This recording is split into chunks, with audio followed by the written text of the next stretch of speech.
Bonsoir tout le monde, ici Monsieur Cacahuète et Zou qui est dans une autre pièce et Carla qui est dans le panier. Aujourd'hui dans ce nouvel épisode à découvrir sur Disney+, je vais vous parler de la série Quantico. Alors Quantico à la base c'est pas forcément une exclusivité Disney+, c'est une série qui est sortie, qui a été diffusée sur de nombreuses chaînes en France et ça a été diffusé la première fois je crois sur M6. À l'époque, j'étais tombé une fois dessus par hasard en zappant une chaîne télé, ça ne m'avait pas intéressé plus que ça, donc j'étais passé complètement à côté de cette série. Il faut savoir que la série n'existe pas en DVD en France, du moins seulement la saison 1. La série est composée de 3 saisons, il n'y a que la première saison qui est sortie en DVD en France, les autres saisons ne sont pas sorties. Et même la première saison n'est plus commercialisée, ça va être des vendeurs pro ou des particuliers. Donc si on veut voir toute la série, maintenant le plus simple est de passer par une plateforme de streaming. Donc actuellement les deux plateformes qui diffusent Quantico sont Disney Plus et Amazon Prime. Alors j'ai pas de compte sur Amazon Prime, alors je sais pas si c'est possible de voir en VF ou si c'est que de la VO. En tout cas sur Disney Plus ça passe en français, il n'y a pas de problème. Donc moi en ce qui me concerne j'ai vu les 3 saisons sur Disney Plus. Alors, de quoi ça parle, Quantico? Alors, c'est une série télé sur la thématique de l'espionnage, du FBI, la CIA, des espions, des complots, avec beaucoup de suspense. Donc, c'est ce genre de série-là. Alors, je vais essayer de résumer un petit peu, sans trop spoiler. Alors, dans la saison 1, donc, on va suivre les aventures d'Alex Parrish et d'autres jeunes recrues du FBI qui vont être en formation à Quantico. Donc c'est une base de formation pour les nouveaux agents du FBI.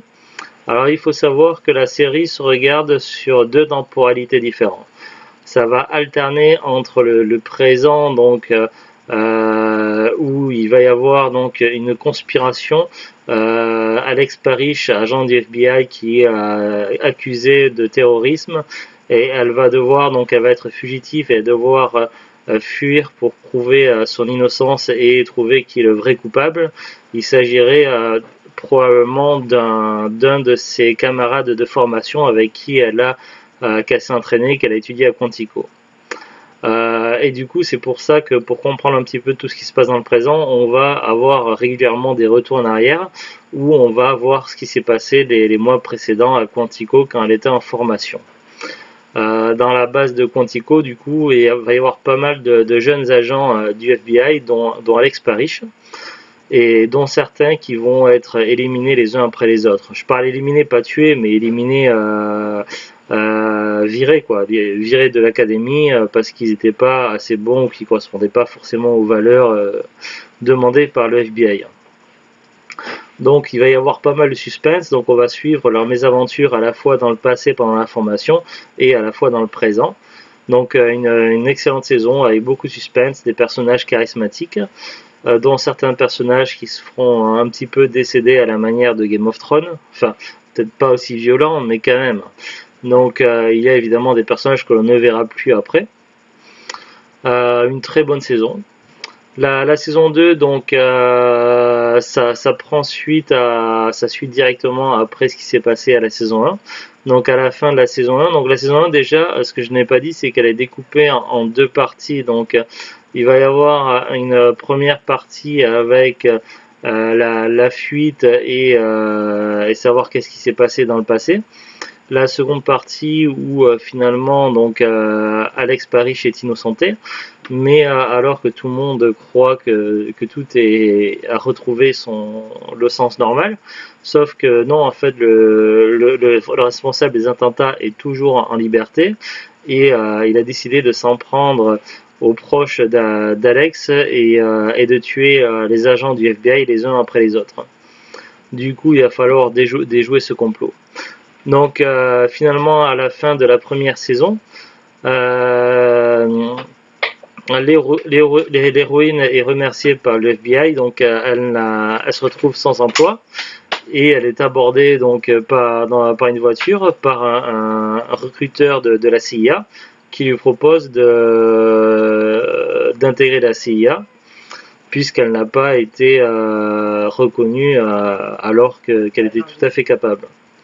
Du coup, dans la saison 2, donc, on va retrouver Alex Parrish et Andrew Ryan, donc deux agents du FBI, qui sont infiltrés au sein de la CIA et qui vont aller donc dans la ferme. La ferme, ça va être la base d'entraînement de la CIA, pour essayer de démasquer un organisme secret qui est là, qui est dans un genre de complot. Donc on n'a pas de preuves, mais il y aurait donc une entité qu'ils ont surnommée donc la AIC, pour inverser par rapport à CIA. Et donc cette AIC se servirait donc de la ferme qui sert de... Non, qui sert donc d'entraînement pour les nouvelles recrues de la CIA, pour repérer des agents et les recruter pour leur organisme terroriste. Du coup, en fait, officiellement,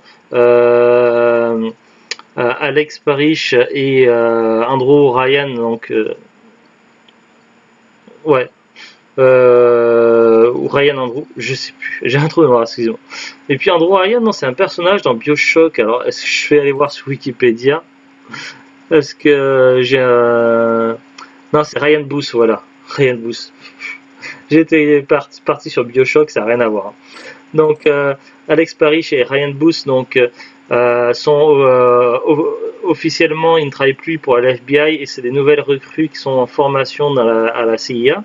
Sauf qu'officieusement, ils sont toujours des agents du FBI et ils sont en fait en pleine infiltration.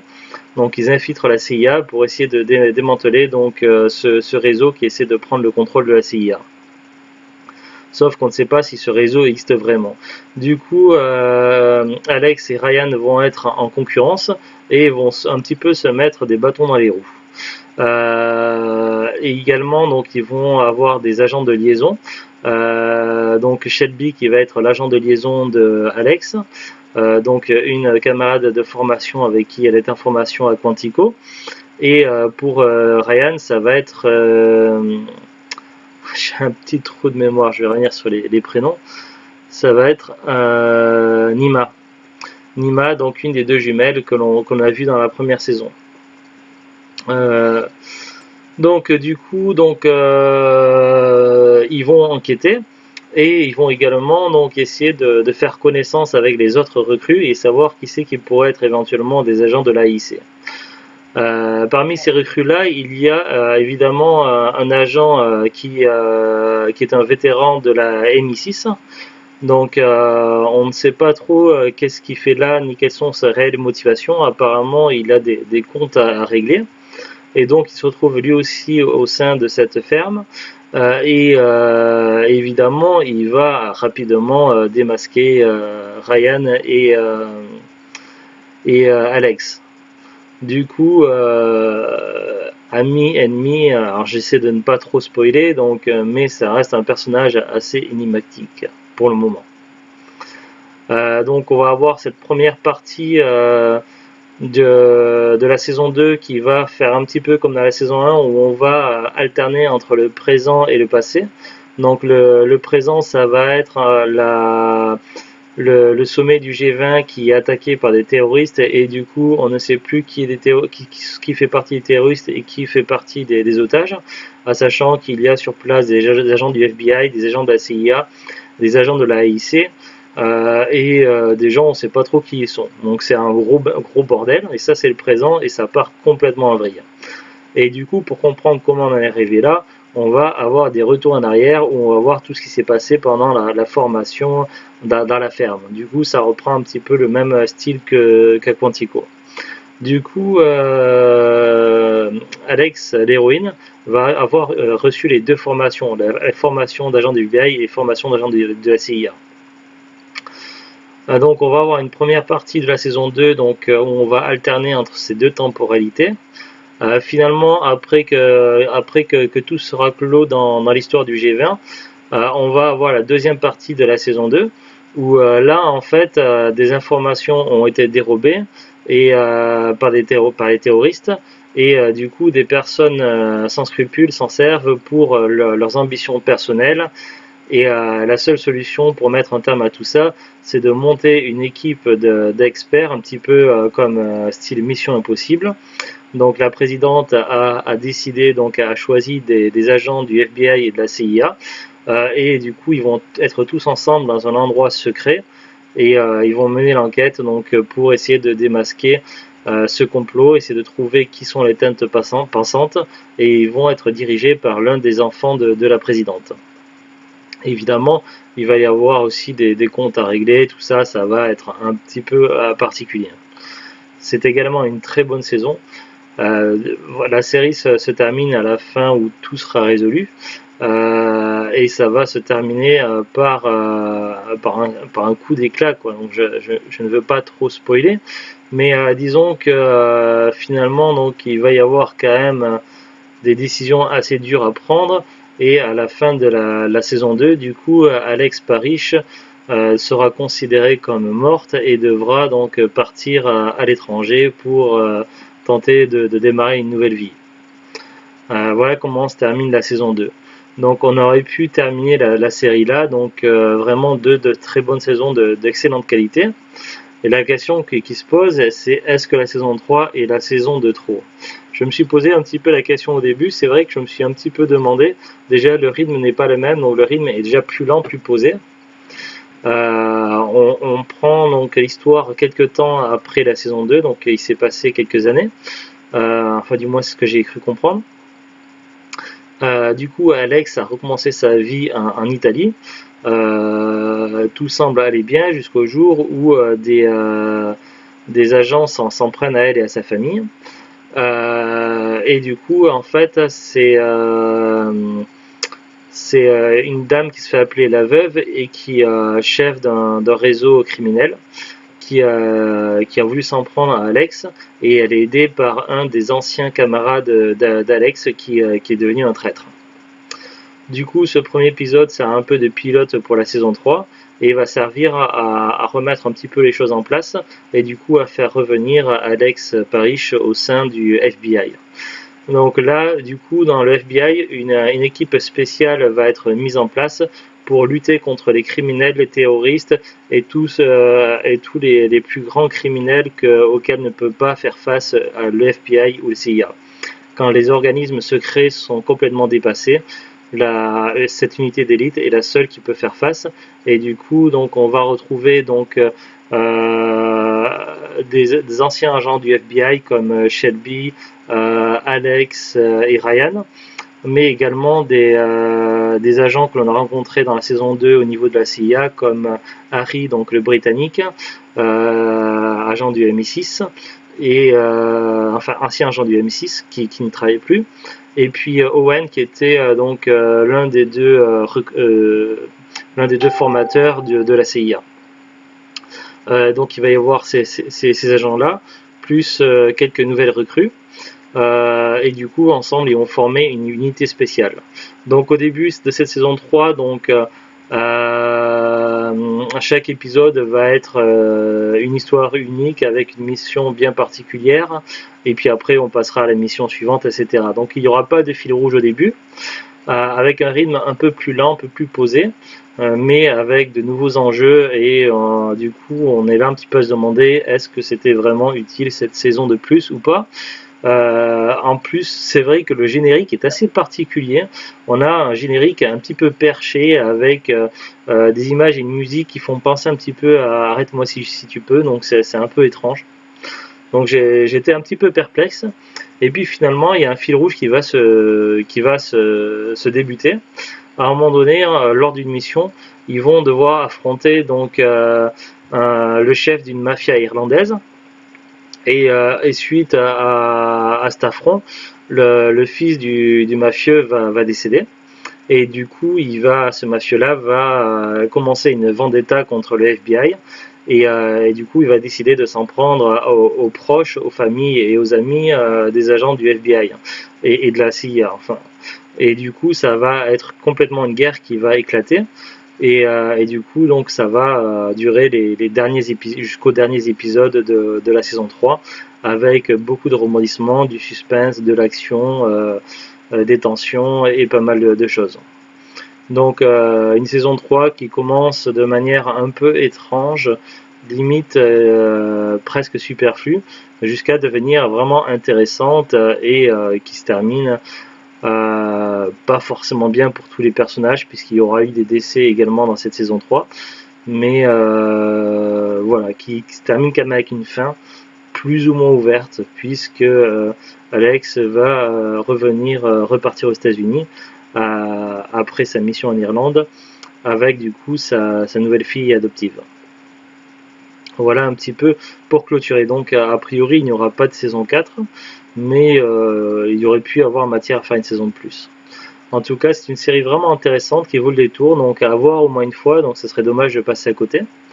Après, là où j'étais déçu, c'était de ne pas retrouver certains personnages, notamment les jumelles qui étaient des personnages assez intéressants, et aussi l'avocate que l'on avait découverte dans la saison 2 et qui disparaît mystérieusement, qui ne fait plus partie des équipes à partir de la saison 2, sans aucune explication, sans rien, c'est mis un petit peu comme ça, soi-disant que c'était pour protéger sa couverture, mais voilà, donc c'est dommage, il y a des personnages que j'aurais aimé revoir, et je sais pas, il y a des personnages qui n'ont pas été travaillés de la manière qui n'ont pas été assez approfondies, ou qui n'ont pas été travaillés de manière assez correcte, donc c'est qui ont été laissés de côté alors qu'il y avait manière à faire des trucs sympas avec. Donc voilà, donc très intéressant, mais également décevant par moment. En tout cas, une série à voir au moins une fois. Donc moi je l'ai vu sur Disney+, mais apparemment c'est également disponible sur Prime. Donc à vous de voir. Donc si vous êtes abonné sur ces plateformes, n'hésitez pas à prendre le temps de les regarder. En plus, c'est pas forcément très long à regarder, donc c'est trois petites saisons. Je vais jeter un petit coup d'œil sur la fiche Wikipédia de Quantico. Alors, Quantico série télévisée est une série télévisée américaine en 57 épisodes de 42 minutes créée par Joshua Safran et Mark Gordon. C'est diffusé entre le 27 septembre 2015 et le 3 août 2018 sur le réseau ABC et en simultané au Canada sur le réseau CTV. En France, la série est diffusée depuis le 12 juillet 2016 sur M6, en Belgique depuis le 2 juillet 2017 sur RTL TVI et au Québec à partir du 17 janvier 2018 sur Série Plus. Cependant, elle reste encore inédite dans les autres pays francophones. Synopsis. De jeunes recrues du FBI ont été évalués au camp d'entraînement de Quantico en Virginie, où leurs compétences ont été mises à rude épreuve. 9 mois plus tard, l'une de ces jeunes recrues, Alex Parrish, est accusée d'avoir perpétré un attentat à la bombe visant la gare de Grand Central à New York. Elle fera tout ce qui est en son pouvoir pour montrer qu'elle est victime d'un coup monté par un agent de sa promotion. Alors, les acteurs principaux.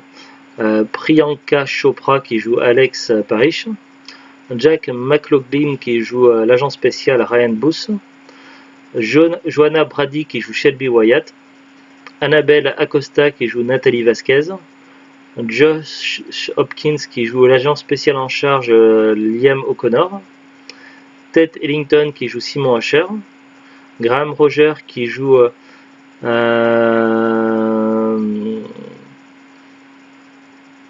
Caleb Haas, Yasmine Al-Masri qui joue Nima Amin et Rena Amin,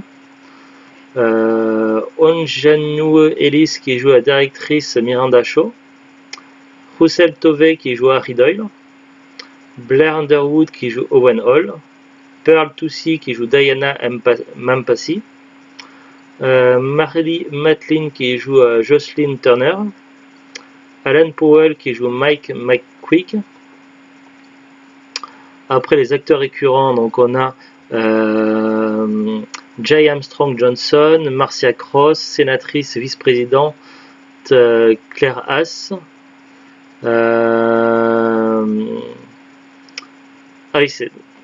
Je me perds donc. Oui, c'est Marcia Cross qui est une des actrices principales, par exemple, de la série d'Espace Wave, qui joue la sénatrice et la vice-présidente.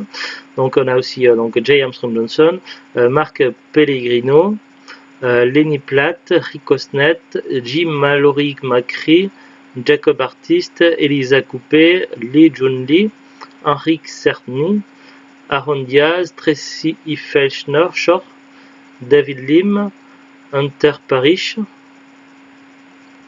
Ah, c'est marrant ça, David Lim. Il y a un personnage comme ça qui est mentionné dans la série Friends. Donc Hunter Parrish, Carolina Widra, John Cortajarena, Denis Boutsikaris, Amber Sky Noyce, Vandit Bat, Timothy V. Murphy, Andrea Bosca, Laura Campbell et Lily Englert.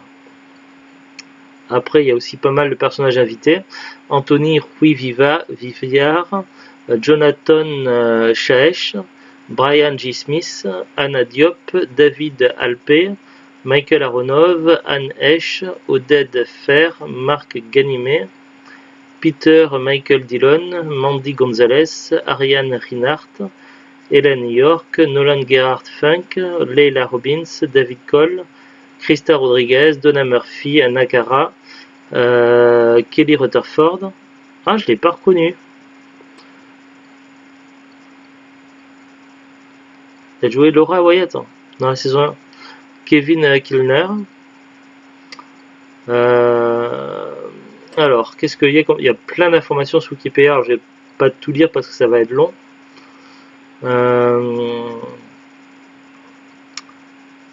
Le 17 septembre 2014, ABC acquiert le projet de série de Josh Safran et Mark Gordon, décrit comme une rencontre entre Grey's Anatomy et Homeland. Ah bon? Je vois pas forcément le rapport avec Grey's Anatomy. Après, je connais pas trop la série non plus. Le 11 mai 2018, ABC met fin à la série. Après, ça parle du casting, des tournages, fiches techniques, genre crime drame, durée 42 minutes environ. Pour la saison 1 et 2, il y avait 22 épisodes. La saison 3, 13 épisodes. Après, il y a une autre fiche pour la liste de personnages de Quantico détaillés. L'audience qui diminue un petit peu. Sortie en DVD.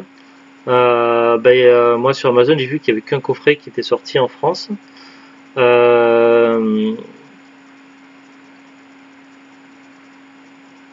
Ouais, c'est marqué à saison 1 qui est sortie en zone 1 et en zone 2. Donc, à la fois aux États-Unis et en France. La saison 2 n'est jamais sortie en DVD.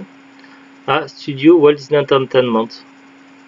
Donc ça appartient à Disney. Du coup, ça explique pourquoi on peut trouver sur Disney+. Bon. Ben voilà, c'est tout. Je sais pas plus d'infos, en tout cas, c'est plutôt sympa comme série. Donc voilà. Allez, sur ce, donc on vous dit à très bientôt et au revoir. Salut, salut!